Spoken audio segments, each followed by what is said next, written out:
You are listening to Audiobookish, an audiobook review and discussion podcast. My name is Fahed Rahman, and I'm joined by Poppy Knight.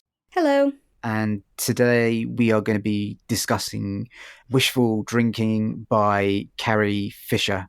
Do you want to read out the blurb?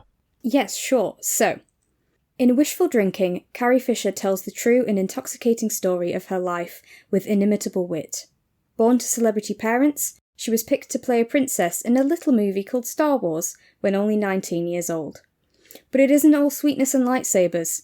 Alas, aside from a demanding career and her role as a single mother, not to mention the hyperspace hairdo, Carrie also spends her free time battling addiction, weathering the wild ride of manic depression, and lounging around various mental institutions. It's an incredible tale, from having Elizabeth Taylor as a stepmother, to marrying and divorcing Paul Simon, from having the father of her daughter leave her for a man, to ultimately waking up one morning and finding a friend dead beside her in bed. And Carrie Fisher is the daughter of Debbie Reynolds and Eddie Fisher. She became an icon when she starred as Princess Leia in the original Star Wars trilogy. Her studied career included numerous roles such as The Blue Brothers and When Harry Met Sally. She is the author of 6 best-selling books, including Wishful Drinking and most recently The Princess Diarist. So, Poppy, this was on your Book of Year list of last year. So do you want to start with why you liked it and kind of what your initial thoughts about it were?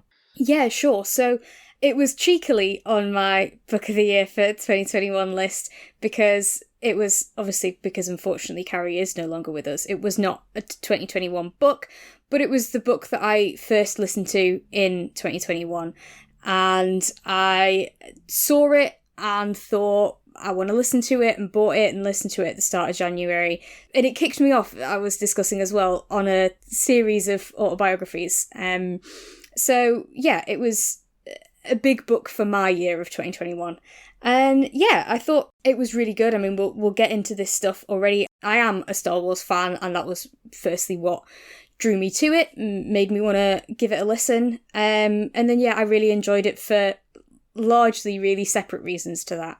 So yeah, and then you also said it was on your list, and I thought it would be good for us to have a chat together about it. Yep, so this was on my to be listened to pile for a very long time, and I just never got round to it. It's quite a curious book because it started off as a stage play, kind of like a one-person show, then got turned into a book, and then got turned into an audiobook. So it's kind of gone from a performance piece to a text back into a performance piece. So yeah, that's kind of quite interesting. And I think it really informs how Carrie performs the text. Yeah, no, I definitely agree. I think that is one of my big selling points about it. And I think I've now mentioned it on, well, this will be at least 3 podcasts, that it really does feel like you are sat in the audience of her one-woman show and she's talking to you about it and performing this to you, which is absolutely lovely. And yeah, a really huge seller for this book as a whole.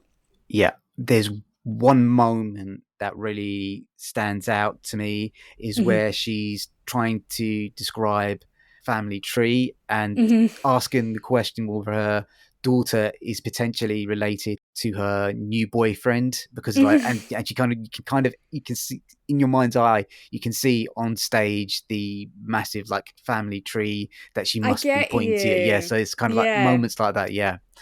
No, definitely. And I mean, it's interesting that you pick that out as a moment, because that is talking about kind of Hollywood inbreeding is the phrase she uses, I think, isn't it? About, you know, all these celebrities dating each other and having children with each other and all this sort of stuff, and how you connected through fame and all the remarrying that happens and various stuff. And it was, trying to work out if Billy's new boyfriend was in some way related. And I think they decided that not by blood, but definitely by the Hollywood inbreeding standards somehow related. And that's a huge thing of the book. It sort of says it in that blurb, is about Hollywood and fame and the peculiarity of being in that from birth. She talks a lot, certainly in the beginning sections, about what is normal and stuff, kind of the question of someone asking her, what's it like to have famous parents? And it's like, what, as opposed to when I don't have famous parents, and that idea of, I think people can often get lost in that feeling of celebrity being, outside of ordinary, but therefore that they know they're outside of ordinary, I guess. But that real disconnect between people and celebrities. Whereas this book really pulls that together and tells you that, celebrities are people too, and so many overlaps, with maybe what we consider ordinary or stuff that wouldn't touch celebrity.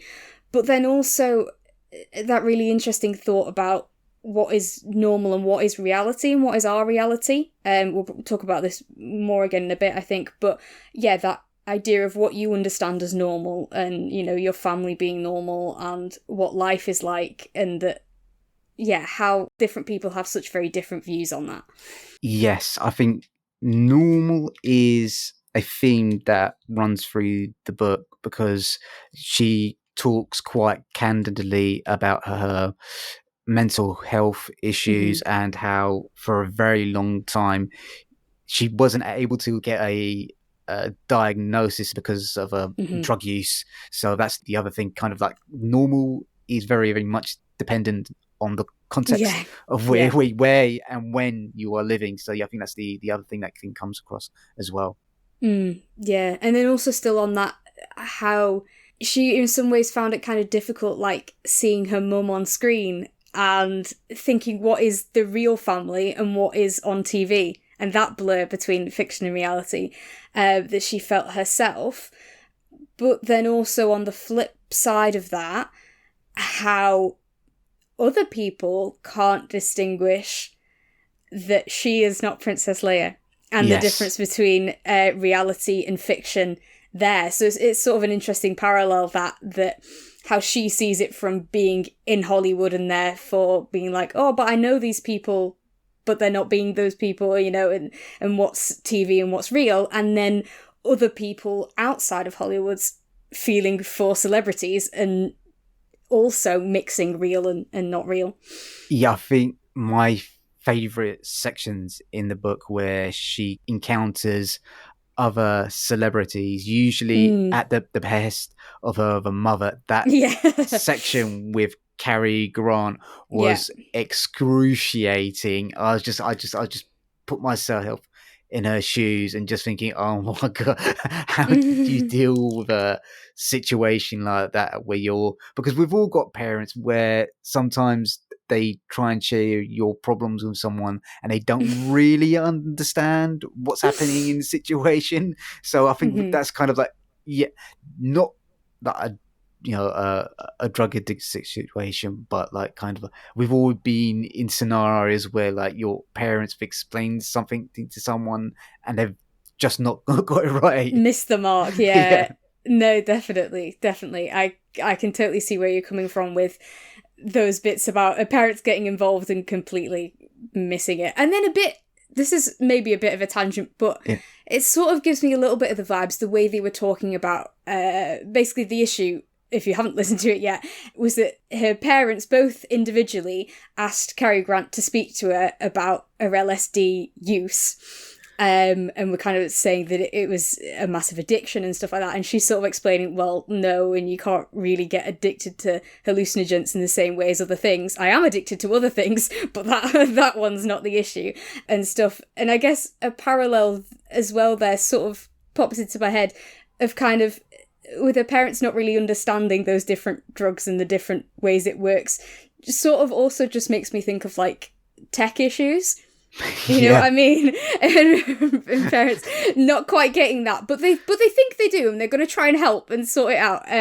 So that was quite amusing. A little connection there. And then the Cary Grant bit reminded me as well, actually, because there was something I was wanting to say, just a short bit of, she does mention in there about how when he died and how that affected her, and although they had this connection, she still felt as well, a bit in awe of him and of a celebrity dying but also a friend dying and stuff. And it's obviously not the same situation, but it reminded me of the real potency of listening to this audiobook, definitely more so than reading like the paper, in the fact that Carrie isn't with us anymore, and it's a real time capsule with her, you know, kind of feels like you've brought her to life again for those, you know, about 3 hours that the audiobook is. And it's in some ways hard, but in other ways really, really lovely. Yeah. Yeah. Yeah, if I was reading this, you wouldn't really get the sense of humour that she has. She's very funny, very definitely. witty, very acerbic, and you know is more than happy to take the piss out of herself. Yes, which is really nice, and it just also made me a bit sad in terms of like we should have seen her in more roles that took advantage of that.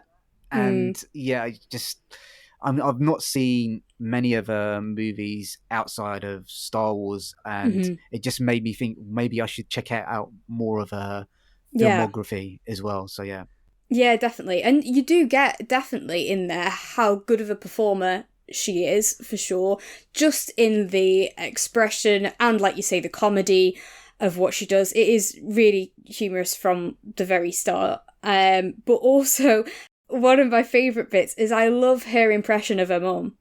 Yeah. Like, I don't know Debbie Reynolds that well. Yeah. I wouldn't really be able to describe to you how she speaks.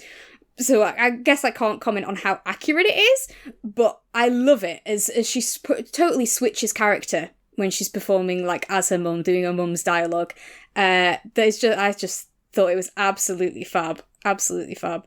Yeah, I think one of the other themes that struck a chord with me was like this idea of being in your parents' shadow, because Debbie Reynolds was a huge star, like her dad was a huge star as well, and there's always this sense of awe when she's talking about her mother in particular, her beauty, her intellect, her talent, her kindness, all these things kind of like come across really strongly. So that's yeah, no, definitely. And you can tell through the stories that she tells, you know, throughout her childhood and her life, how she has really had to, I guess, work through those feelings. And you know, adequacy, really, isn't it? Yeah, and you know, even in some ways kind of physical stuff, and kind of claiming she'll never be as glamorous as her mum, and things like about her breast size, and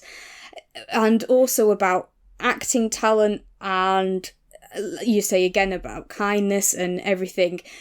But I do think, yeah, like I say, it is that you do see her going through that journey of like acknowledging that with herself, and, you know, in some ways letting it guide her, in some ways fighting against it and stuff. But yeah, there's definitely some tough element to that. And that's one of the things that she talks about, I guess, with, you know, that growing up with fame. It's that idea of it isn't all glitz and glamour, and obviously her struggle with mental health, which some of it I think she does put down to feelings of pressure and things like that. Obviously that is not, you know, a whole cause, but that is one of the triggers, I guess, for her struggling with things. Well, I mean, she even mentions that you can't blame it all on her upbringing, because her brother went through the same thing, and he's apparently safe and square, and she hasn't gone off in the weird directions that she has. So it's kind of one of those things as well.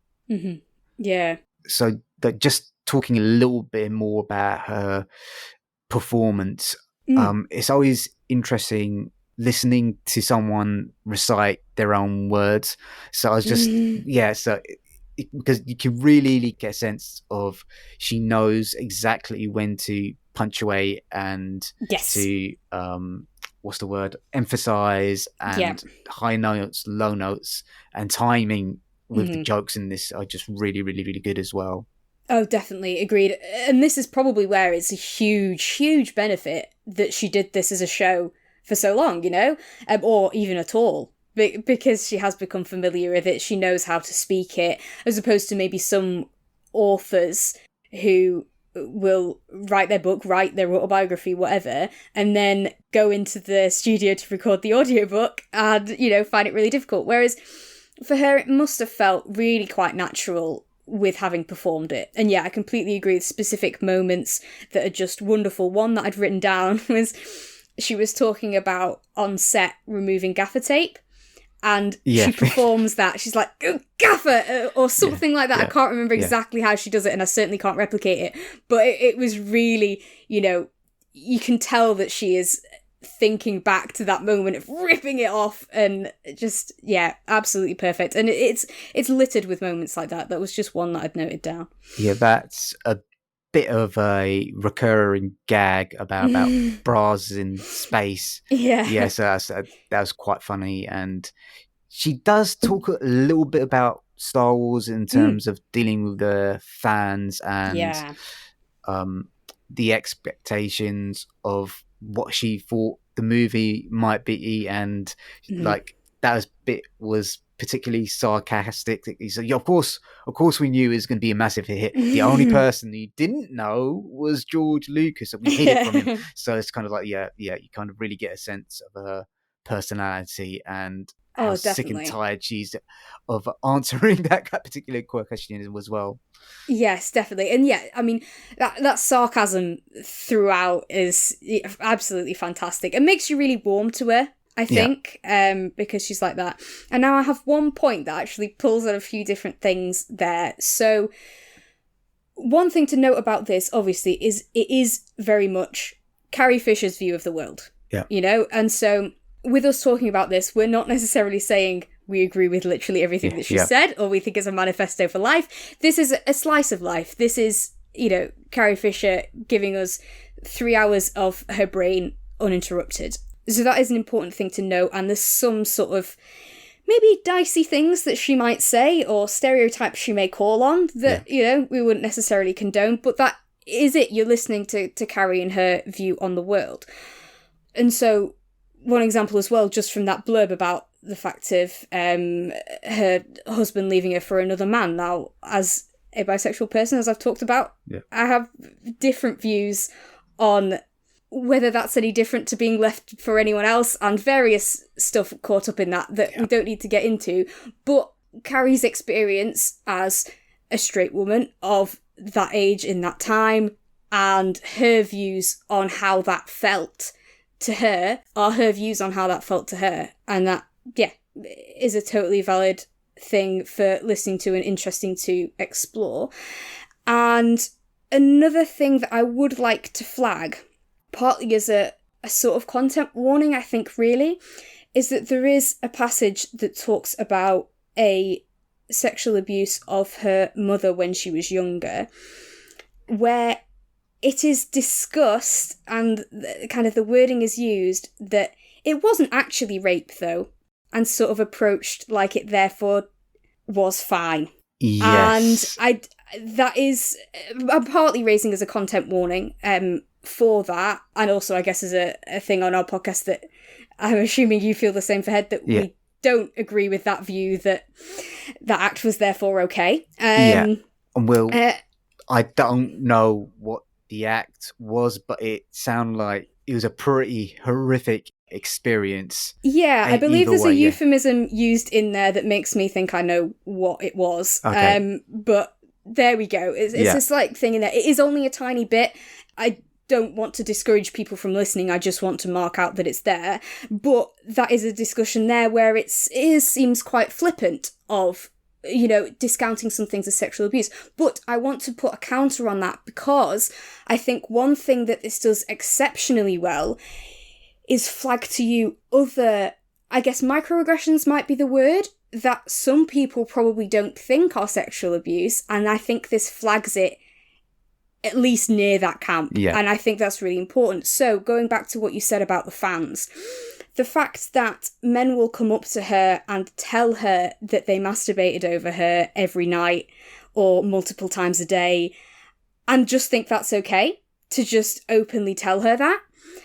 And the fact that she exposes to us how that made her feel. Yeah. I think, even though it doesn't explicitly say it, I think does make a listener think about, wow, okay, that's not all right, and Yeah. look at the effect that it has on women when people just act like that's okay. To, you know, actively go up to a stranger and tell them that you have done that over their image. I understand that some people don't think there's anything wrong with that, but I think this highlights why this is. Yeah. It's Yeah. such a weird thing to do. I don't Yeah. get that at all. Yeah. And I just want to go back to a point that you made about flippancy. I think she kind of treats everything really heavy in life with a certain amount of flippancy. Yes. So I think that kind of also goes into covering why she talks about the incident with her mother that way. And there's like, some really heavy stuff happens to her. And I think when she's talking to her daughter, she kind of mentions that, the fact that you realise this is funny means that, yes. I think some words to the effect, you're going to be okay. Yeah. So yeah. Definitely. This book very definitely does have a kind of laughter can help you through it sort of mentality, not necessarily fix everything, but certainly help you through it, and laughing at the ridiculousness of it, laughing at yourself, definitely. And I think that makes it really quite uplifting and heartwarming listen, even with the really heavy content. And also on the flip side of that, but kind of goes with it, it makes those moments where she is more serious and she is more kind of low about things, that really then punctuates them. As to like, wow, okay, this is important. Not that the other stuff isn't important, but it does highlight those things that presumably she wanted highlighting, maybe consciously or not. It does have a real ebb and flow with the seriousness and the not so, that does make you think on both ends of the spectrum, I think. Yeah, I would agree with that. And this is one of the shorter books that we've discussed, and it went down very smoothly. It was very nice. It didn't outstay its welcome. It had a really nice tempo all the way through. Carrie's a brilliant writer. Really really good stuff there in terms of, wordsmith is the wrong word, but the way she structures sentences and imagery, and like, just going back to the microaggressions, like there's a sex doll of like Princess, and she kind of jokes about going back and fucking herself, which I thought was kind of like a really great gag.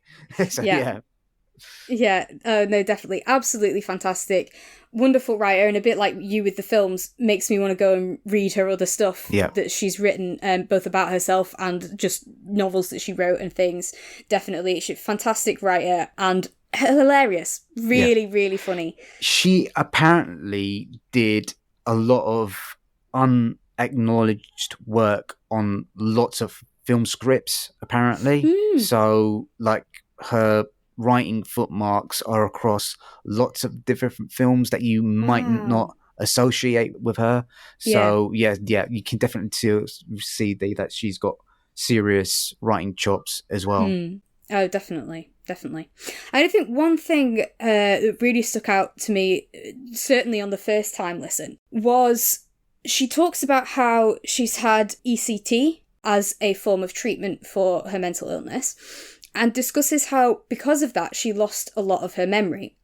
And she kind of disclaimers this right near the start. And that sort of melds in with that discussion. Like I say, it's a really recurring theme about what is real and what is not. And it's also quite interesting to listen to an autobiography of someone who admits they don't know everything about what's happened to them and their life. And that is really interesting. I don't know that I have a huge point on that, but it is quite an interesting setup, I guess, to the book. And a little bit weird at parts how it sort of feels a little bit like an advert for ECT, I guess. But I think it's about educating people on it and removing stigma from it. I think definitely more so. So yeah, it's a large part of the book and an interesting part. But yeah, what were your thoughts on that? I thought it was an interesting device because she immediately sets out the fact that she's an unreliable narrator, Exactly. which Yeah, was yeah. kind of quite interesting in Mm-hmm. terms of when you're looking back at your life, kind of like, can you assess things like objectively? Mm-hmm. And how do you assess things that you can't even remember that are probably related back to you by other people who've Yeah. got their own kind of like agenda and their own faulty memory of things as Mm. well? So that Oh, is kind of like definitely. an interesting thing that I thought came across in the book as well, because she does Yeah. mention quite often like, well, I was blackout and I can't remember Mm. this, and yeah, stuff like that. No, definitely. And I mean, you sort of raised an interesting point there about how everyone's autobiography is an unreliable narrator, aren't they? You know, they're seeing it through their own gaze, their own memories that have changed through time. We all know how memory works that way. And regardless, just your own view of yourself distorting things and stories. So I guess in some ways, maybe it's not really that different. But yeah, it is Yeah. an interesting setup to know that she lost so much of that time in her memory, but then also speaks about it through, I guess, some memory that's still there and knowing from other people and stuff like that. Yeah. So I can't recommend this enough. If you're a Star Wars fan, I think this is a really great way to get to know one of the key pillars of that universe. And Carrie comes across as such a warm, compassionate, funny woman. And yeah, it's kind of like, as you mentioned at the start, it does feel like you're in a conversation with her, and she's just like telling you these stories Yeah. at a very, really kind of like engaging way. So it was really an enjoyable experience, and it goes down really smoothly as well. Yeah. No, I fully agree. And I mean, I've now listened to this twice because I listened Yeah. to it back in Jan and then I made sure to refresh, well, last Jan, and then I made sure to refresh my memory of it before this. And yeah, really enjoyed it both times and picked out different things this time than I picked out last time. So it's definitely one that, you know, is definitely replayable, re-listenable to, if that's a strange phrase. One that you want to keep coming back to. It's really funny. It's really well written, really well performed, and yeah, makes you think as well as just makes you laugh. So it's really good, and yeah, good for Star Wars fans, but it's about so much more than that. Yeah, I mean, if you're into celebrity history and Hollywood glamour and all that sort of stuff, there's lots of interesting stories that she tells about that side of things as well as mental health, as well as the difficulty of like raising a family and and all family that in sort of stuff. general is It's a you know huge theme. definitely, and different kind of family units and different relationships within your family, how your relationships with your family members can change. She goes from in awe of her mother to, oh no, that's okay. No, I was just saying that like you say how family relationships change. It was that the way she kind of like describes each time her dad gets divorced is just crazy. It's really funny, kind of. But yeah. No, it is, and I mean, dear me, the bit about basically what her dad had written, her dad's like autobiography, and then her having to read that, and it's really interesting, really funny, and then like how her relationship with her mum changes from awe of her to teenager thinks she's annoying kind of thing, exactly, to living next door, and it's really really lovely from that perspective. And her love of her daughter, I had a similar experience with that as I then did with the Dave Grohl one about his love of his kids and stuff. So yeah, definitely family a huge thing in there as well. It's just great. I do recommend it, definitely. And You can buy it, but I borrowed it from my library via Libby, or was it BorrowBox? You should be able to find it via your library. So yeah, there's no excuse really. Yeah, it's really good. Mm-hmm. Awesome. Okay, so that's your lot for this episode. I'm not too sure what we're going to be doing next. It might be an interview, it might be another audiobook. So keep your eyes out on our social for that. Please support the podcast by reviewing and rating us wherever you are listening to this on, and or you can send a tip via our tip jar. If you've got any suggestions or comments, you can email us at audiobookishpod@gmail.com or contact us on social media at audiobookishpod. Any last words, Poppy? I don't think so. No, I hope you enjoyed, guys. And yeah, see you next time. Okay, see you next time. Bye. Bye.